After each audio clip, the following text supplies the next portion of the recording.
साहित्य academy channel पर आप सभी का स्वागत है। इस चैनल के माध्यम से हम संपूर्ण हिंदी से संबंधित उन सभी महत्वपूर्ण तथ्यों को करते हुए अपनी तैयारी को आगे बढ़ा रही है जो कि परीक्षाओं में बार बार पूछे जाते हैं। अर्थात परीक्षा की दृष्टि से अति महत्वपूर्ण तथ्यों को करते हुए हम आगे बढ़ रही है। तो आज की क्लास में हम करेंगे साहित्यकारों के उपनाम। हिंदी साहित्य के अंतर्गत हिंदी साहित्य के इतिहास में जितने भी प्रमुख साहित्यकार हुए हैं उनके कोई ना कोई उपनाम भी हुआ है और ये यहाँ से 1 या 2 प्रश्न अवश्य ही हर एक परीक्षाओं में पूछा जाता है। जिस भी परीक्षा में हिंदी साहित्य से संबंधित प्रश्न पूछे जाएंगे तो हिंदी साहित्य के अंतर्गत आने वाले हिंदी साहित्यकारों के उपनाम से संबंधित भी एक प्रश्न आपको अवश्य ही देखने को मिलेगा। तो देख लेते हैं। सबसे पहले बात कर लेते हैं इनके वास्तविक नामों की, फिर इनके उपनामों को हम देख लेते हैं। सबसे पहले नंबर 1 पर हम देखते हैं अब्दुल हसन यमुनुद्दीन खुसरो। ये इनका वास्तविक नाम है। किनका? अमीर खुसरो का। अमीर खुसरो इनका उपनाम है। कई बार अमीर खुसरो नाम से जो ये प्रसिद्ध हुए हैं। और अमीर खुसरो कोई साहित्यकार ऐसे हैं कि जो अपने उपनाम से ही अधिक प्रसिद्ध हुए हैं, ये भी आपको ध्यान रखना है। तो अमीर खुसरो जी जो है ये आदिकाल के प्रमुख कवियों में शामिल है। तो अमीर खुसरो जी का कई बार वास्तविक नाम पूछ लिया जाता है या ये पूछ लिया जाता है अमीर खुसरो का पूरा नाम क्या है। तो अब्दुल हसन यमुनुद्दीन खुसरो, इस प्रकार से आपको ध्यान रखना है। अब्दुल हसन यमुनुद्दीन खुसरो का उपनाम है अमीर खुसरो और इन्हें जो है तोताई हिंद के नाम से भी जाना जाता है।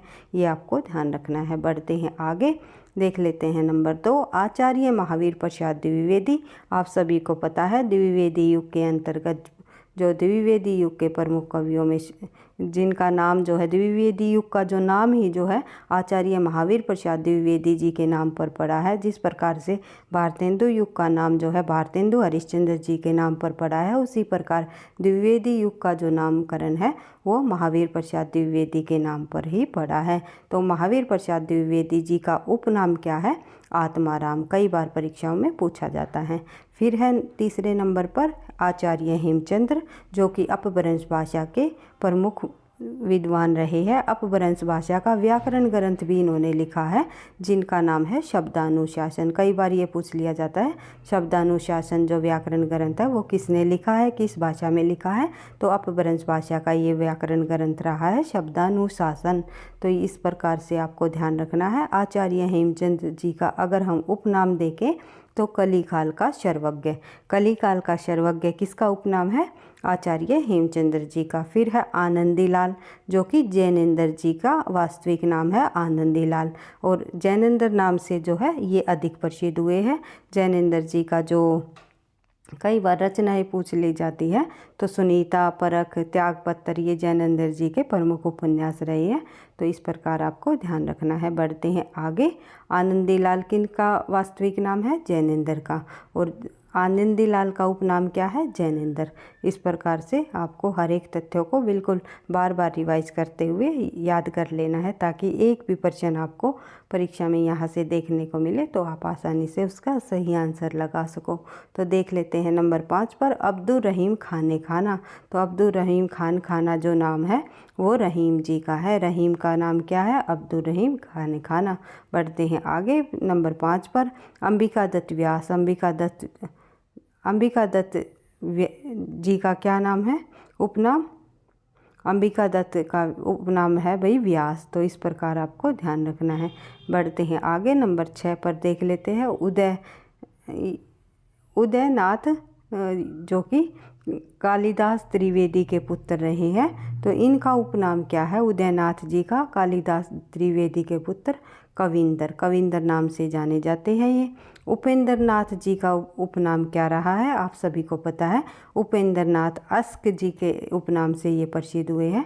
उपेंद्र नाथ अस्क कहा जाता है इनको। अस्क जो लगा हुआ है हम इस प्रकार से लिखते हैं उपेंद्र नाथ अस्क। अस्क के सामने हम ऐसे एरो में इसे इन्वर्टेड कोमा में बंद कर देते हैं। इसका का मतलब ये इसका उपनाम है। जिस प्रकार से रसाल एक उपनाम है तो रमाशंकर शंकर रसाल जी जब हम बात करते हैं तो ये जो इन्वर्टेड कोमा में जो ये बंद हुए शब्द होते हैं ये उन साहित्यकारों के उपनाम होते हैं। इस चीज़ को आपको पढ़ते वक्त जब आप हिंदी साहित्य के इतिहास को जब आप पढ़ रहे हो या किसी भी रचना को या रचनाकार के नाम को आप देख रहे हो तो आपको इनको ध्यान रखना है कि ये इन्वर्टेड कोमा में जो बंद शब्द होते हैं वे कहीं ना कहीं उनके उपनाम से जुड़े होते हैं।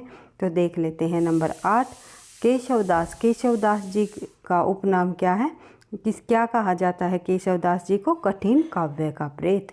कठिन का जो केशवदास जी रहे ये रीति काल के प्रवर्तक माने जाते हैं। वैसे तो इन्होंने भक्ति काल के अंतर्गत भी रचनाएं की है लेकिन रीति काल के अंतर्गत उन्होंने ज़्यादा रचनाएं की है और रीति काल की जो शुरुआत है इन्हीं की रचनाओं से माना गया है कहीं ना कहीं। तो रीति काल के प्रवर्तक जो है केशवदास जी को माना जाता है। लेकिन अगर रामचंद्र शुक्ल जी के अनुसार पूछ लिया जाए तो रीति काल का प्रवर्तक जो है चिंतामणि जी है।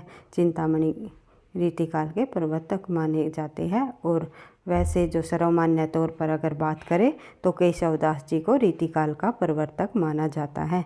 इस प्रकार से जब एक एक साहित्यकारों के संबंध में आप पढ़ोगे तो उनसे संबंधित कुछ मुख्य तथ्य है जो कि परीक्षाओं में बार बार पूछे जाते हैं, उनको भी आपको बार जो है रिवाइज करते हुए चलना है ताकि आपको अच्छे से जो है ये तथ्य याद रहें।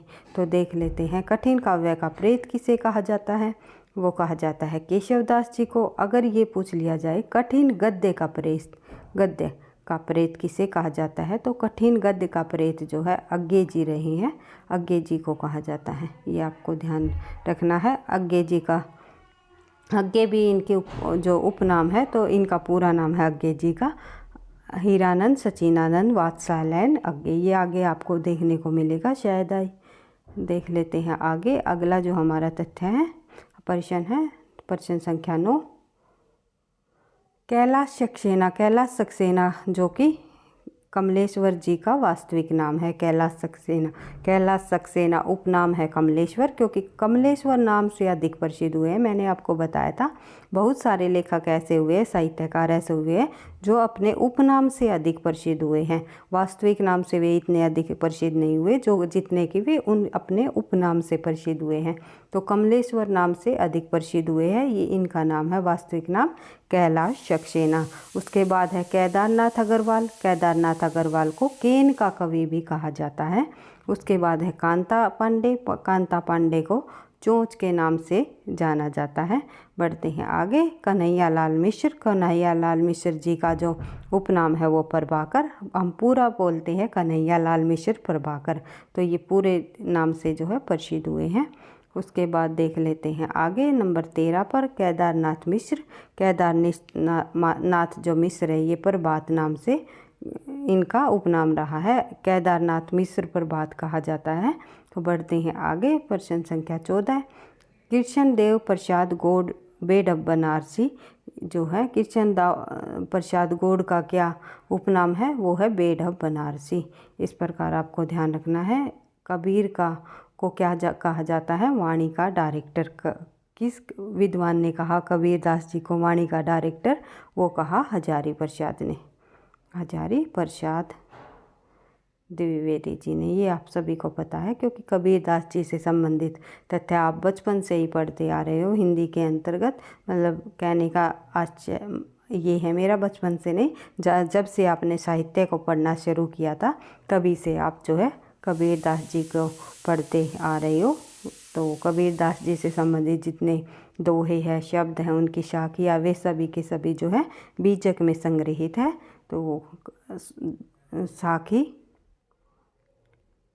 शब्द और रमेनी ये कबीरदास जी की प्रमुख रचनाएं हैं। और ये इनकी रचनाएं कहाँ पर संग्रहित है? कबीरदास जी की जो है बीजक में संग्रहित है। इस प्रकार आपको ध्यान रखना है। कई बार परीक्षाओं में इनसे संबंधित ये रचनाएं और इनका जो रचना संग्रह है ये पूछ लिया जाता है। तो देख लेते हैं आगे। प्रश्न संख्या 16, किशोरीदास वाजपेयी को क्या कहा जाता है? हिंदी का पाणिनि। हिंदी का पाणिनि किसे कहा जाता है? किशोरीदास वाजपेयी को। बढ़ते हैं आगे। अगला प्रश्न है हमारा प्रश्न संख्या 17, गिरजा कुमार माथुर को क्या कहा जाता है? तो गिरजा कुमार माथुर प्रसिद्ध साहित्यकार हुए हैं हिंदी के अंतर्गत, तो उन्हें एक ऐनेंद्रियता का कवि कहा जाता है। तो गोपाल राम जी को क्या कहा जाता है? गहमरी नाम से प्रसिद्ध हुए हैं गोपाल राम गहमरी। इनका जो पूरा नाम इस प्रकार लिया जाता है, गोपाल राम गहमरी। तो गोपाल राम का उपनाम क्या है? गहमरी। इस प्रकार आपको ध्यान रखना है। बढ़ते हैं आगे। 19 नंबर पर हम देखते हैं कुमार विमल। कुमार विमल को क्या कहा जाता है? धूमधर्मी कविताओं का कवि। धूमधर्मी कविताओं का कवि कौन नाम से कौन प्रसिद्ध हुए हैं? वे हुए हैं कुमार विमल जी। उसके बाद बुद्धिसेन जो है बोधा का वास्तविक नाम है, जो कि बोधा नाम से वे अधिक प्रसिद्ध हुए हैं। बुद्धिसेन का जो उपनाम है वो है बोधा। ये आपको ध्यान रखना है। रीतिकाल के रीतिमुक्त काव्यधारा के अंतर्गत कवि रहे हैं। रीतिमुक्त में बोधा, घनानंद बोधा, आलम और ठाकुर, ये 4 प्रसिद्ध कवि रहे हैं रीतिमुक्त काव्यधारा में। तो बोधा किस नाम से प्रसिद्ध हुए हैं? वे हुए हैं बुद्धिसेन किस नाम से प्रसिद्ध हुए हैं? उपनाम से बोधा। तो देख लेते हैं आगे। प्रश्न संख्या 21, भिखारी दास ठाकुर भोजपुरी का भारतेंदु या शेक्सपियर, यानी भिखारी दास ठाकुर को क्या कहा जाता है? भोजपुरी का भारतेंदु या शेक्सपियर। उसके बाद घनानंद को क्या कहा जाता है? प्रेम का पीर कहा जाता है। तो प्रेम का पीर, अगर रीतिकाल के कवियों में प्रेम का पीर किस कवि को कहा जाता है ये पूछा जाए तो घनानंद को। अगर ये पूछ लिया जाए सूफी कवियों के अंतर्गत जो है प्रेम का पीर का कवि किसे कहा जाता है? वो कहा जाता है जायसी जी को। जायसी जी को प्रेम का पीर का कवि कहा जाता है। बढ़ते हैं आगे। अगला जब हम प्रश्न देखते हैं 22 नंबर पर, तो कालिदास को क्या कहा जाता है? भारत का शेक्सपियर। फिर है नेमी चंद्र जैन को कहा जाता है आलोचकों का आलोचक। फिर है शमशेर बहादुर को कवियों के कवि कहा जाता है। कवियों का कवि किसे कहा जाता है? शमशेर बहादुर को। उसके बाद है अब अमीर खुसरो के संबंध में हमने देख ही लिया था, तोताए हिंद या हिंदुस्तान का तोता कहा जाता है। और यमुनुद्दीन जो है इनका पूरा नाम क्या था? अमीर खुसरो जी का पूरा नाम है कि अमीर खुसरो जी का पूरा नाम रहा है अब्दुल हसन यमुनुद्दीन खुसरो नाम से ये जो है इनका वास्तविक नाम रहा है, लेकिन अमीर खुसरो नाम से ये प्रसिद्ध हुए हैं और इन्हें हिंदुस्तान का तोता भी कहा जाता है या तोताए हिंद के नाम से भी जाने जाते हैं। फिर देख लेते हैं राजेंद्र बाला घोष जो है बंग महिला इनका उपनाम रहा है। बंग महिला है ये भाई, ये थोड़ा यहाँ टाइपिंग मिस्टेक है, आप लगा सकते हो आ का डंडा, तो बंग महिला के नाम से प्रसिद्ध हुई है राजेंद्र बाला घोष। फिर है किशोरी दास वाजपेयी को हिंदी का पाणिनि कहा जाता है, अभी हमने पढ़ा था। तो दुष्यंत कुमार जी को हिंदी गज़लों का राजकुमार कौन रहा है? दुष्यंत कुमार। उसके बाद बात करें आगे, जयशंकर प्रसाद जो है कलाधर उपनाम से प्रसिद्ध हुए हैं और आधुनिक कविताओं के सुमेरु भी कहे जाते हैं। जयशंकर प्रसाद जी का उपनाम क्या है? कलाधर। और किस नाम से प्रसिद्ध हुए वे? आधुनिक कविताओं के सुमेरु भी कहा जाता है जयशंकर प्रसाद जी को, और कलाधर उपनाम से भी प्रसिद्ध हुए हैं। और ये जो दोनों नाम है ये जयशंकर प्रसाद जी के हैं। तो देख लेते हैं आगे। सुमित्रा नंदन पंत आप सभी को पता है छायावाद कवियों के अंतर्गत 4 सतमों में से एक है सुमित्रा नंदन पंत। छायावादी कवि रहे हैं, छायावादी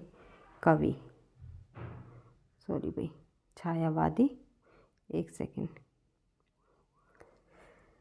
आई होप आपको मेरे द्वारा कराए जा रहे तथ्य समझ भी आ रहे होंगे और जो है पसंद भी आ रहे होंगे। तो वीडियो आपको लगती है कहीं ना कहीं आपको परीक्षा में मदद करेगी, तो प्लीज़ लाइक कर दिया करो, क्योंकि आपके लाइक और कमेंट से ही जो है नेक्स्ट क्लास बनाने का मोटिवेशन भी मिलेगा। सुमित्रा नंदन पंत को क्या कहा जाता है? प्रकृति का सुकुमार। जो कि सुमित्रा नंदन किस युग के कवि है? छायावादी युग के। इस प्रकार से आपको ध्यान रखना है। बढ़ते हैं आगे, देख लेते हैं महादेवी वर्मा को क्या कहा जाता है? आधुनिक युग की मीरा।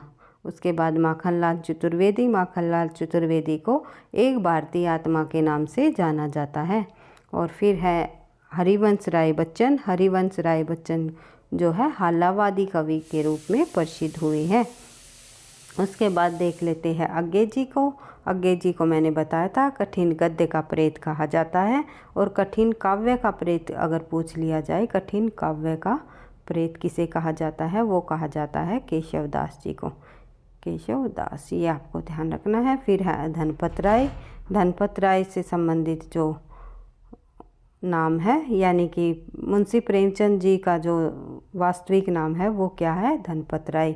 और प्रेमचंद नाम से ये प्रसिद्ध हुए हैं। इन्हें भारत का मैक्सिम गोर्की भी कहा जाता है। भारत का मैक्सिम गोर्की किसे कहा जाता है, मुंशी प्रेमचंद जी को, जिनका वास्तविक नाम है धनपत राय।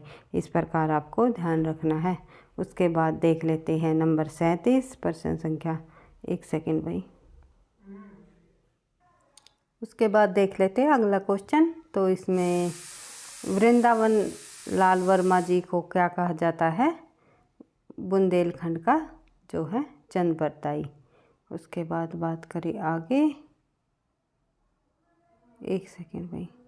हिंदी का मिल्टन किसे कहा जाता है, केशव दास जी को। युग का वैतलिक किसे कहा जाता है, भारतेंदु को। युग का वैतलिक अगर पूछ लिया जाए तो युग का वैतालिक किसे कहा जाता है, वो कहा जाता है भारतेंदु हरिश्चंद्र जी को। पूरे ऋषि किस अष्टछापी कवि को कहा जाता है, पूरे ऋषि जो है कुम्मन दास जी को कहा जाता है। उसके बाद देखें आगे, हिंदी का लघु प्रसाद किसे कहा जाता है। हिंदी का लघु प्रसाद जो है इनमें से, एक सेकेंड भाई, जगदीश चंद्र माथुर जी को कहा जाता है हिंदी का लघु प्रसाद। उसके बाद आधुनिक रसखान किसे कहा जाता है, श्री अब्दुल रशीद को। आधुनिक रहीम किसे कहा जाता है, मिर्जा नासिर हसन को। शब्द सम्राट कोश किसे कहा जाता है, श्याम सुंदर दास जी को। उसके बाद देख लेते हैं साहित्य का महारथी किसे कहा जाता है, तो आचार्य रामचंद्र शुक्ल जी को। हिंदी का गालिब किसे कहा जाता है, बिहारी जी को। कई बार पूछा जाता है हिंदी का गालिब कौन है, तो बिहारी, ये आपको ध्यान रखना है। उसके बाद वेरी वेरी इम्पोर्टेंट, हिंदी का गोल्ड स्मिथ सियाराम शरण गुप्त जी को। हिंदी का टेनिशन किसे कहा जाता है, वो कहा जाता है बाबू जगन्नाथ दास जी को। और बिहार का महावीर प्रसाद द्विवेदी किसे कहा जाता है, बिहार का महावीर प्रसाद द्विवेदी कहा जाता है शिवपूजन साहे को। इस प्रकार से आपको हर एक प्रश्नों को उनके हर साहित्यकारों के उपनामों के साथ याद कर लेना है, क्योंकि यहाँ से आपको कम से कम एक या दो प्रश्न आपको परीक्षा में अवश्य ही देखने को मिलेंगे। तो इस प्रकार आज की क्लास में हम केवल हिंदी साहित्यकारों के उपनाम से संबंधित ही तथ्यों को करेंगे। तो आगे जो है मंडे से जो है फ्राइडे तक हमारी जो क्लास होती है हिंदी साहित्य से संबंधित महत्वपूर्ण तथ्यों की, उनके अंतर्गत जो है हम हिंदी व्याकरण तथा हिंदी साहित्य से संबंधित महत्वपूर्ण प्रश्नों को लेकर के आपके सामने फिर से प्रस्तुत होंगे। और फिर से आपको हर रोज़ जो है मंडे टू फ्राइडे एक क्लास आपको साहित्य से संबंधित देखने को मिलेगी, या फिर जो है हिंदी व्याकरण से संबंधित महत्वपूर्ण बिंदु आपको देखने को मिलेंगे। तो हमारे चैनल को अगर आपको पसंद आया है तो चैनल को सब्सक्राइब कीजिएगा, क्योंकि आपको नोटिफिकेशन समय पर मिलता रहेगा। पढ़ते रहना, आगे बढ़ते रहना। थैंक यू, धन्यवाद।